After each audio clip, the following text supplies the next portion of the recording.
It's no stretch whatsoever to imagine that the team creating the 2018 Toyota Camry just revealed at the 2017 Detroit Auto Show when bound for dealerships this summer had to confront some severe performance anxiety. They faced the freedom afforded by the fresh Toyota New Global Architecture (TNGA) platform, signs that Americans are continuing to abandon mid-size sedans, and the reality that the current, inoffensively-yours Camry has actually been selling well despite industry trends. The team, fortunately, was never just going to settle for subtle nips and tucks. CEO Akio Toyoda has demanded more adventurous, stirring designs across the board as part of his aim to purge the boring cars from Toyota Motor Corporation's lineup. "It's no secret that I like to involve myself in the design process," said Toyoda, who made the show presentation of the new Camry himself. "My team might call it something else." And so arrives this Camry gone wild, with an only somewhat more toned-down version of the seemingly sci-fi inspired look that makes the styling of the current Prius so polarizing, and some of the sculpting that invites a double take of the upcoming CHR crossover. The 2018 Camry is within an inch of the 2017 model in length and width, but Toyota hasn't yielded to the crossover crowd by making the new Camry taller or more upright. It has actually gone the other way. The hood is 1.6 inches lower, and the roofline is lower by 1.2 inches. That let the automaker drop the hip point for occupants an inch in front and 1.2 inches in back. The front seats have been resculpted, while the cowl, beltline, and dash have been lowered, adding to a more open feel inside the cabin. The Camry's new dashboard does away with the former segmented T-shape in favor of a more sweeping design, drawing inspiration from home furnishings while aiming for a more sculptural interior combined with warmer detailing. Mixed hues and tones on the interior move away from the former monotone themes.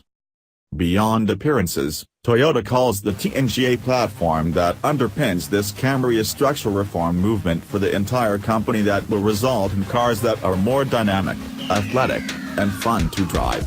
It also claims that, with the new building blocks, drivers will notice the dramatic improvements within the first few seconds of driving. Given that previous generations of the Camry evolved so subtly, that's a bold pronouncement.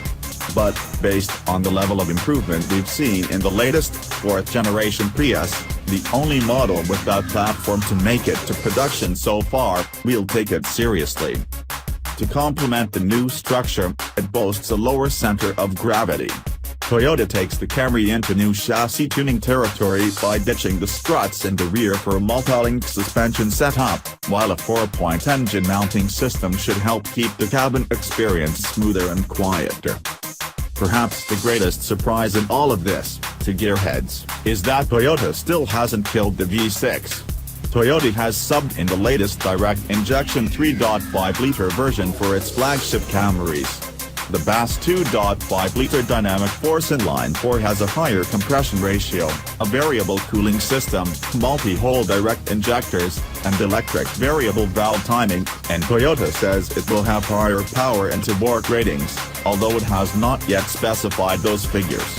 It also claims better fuel efficiency than with an outgoing engine of the same displacement, and phenomenal 40% thermal efficiency.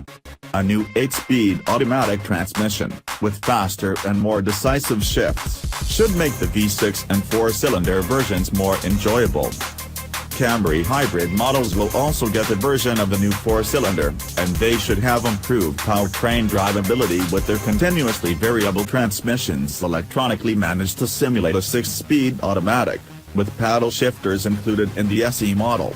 It's possible there may be multiple battery setups as well as with the Prius.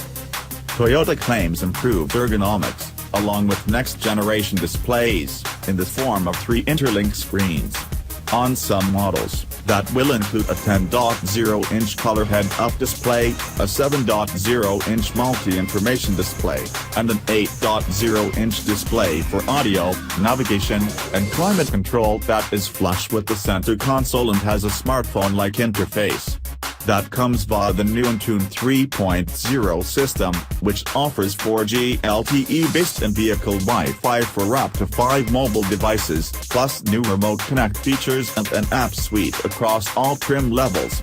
An improved 9-speaker JBL premium audio system tuned for the Camry's cabin materials now includes a 10.1-inch subwoofer and Clarify technology for compressed music, which is pretty much any music you might be listening to nowadays.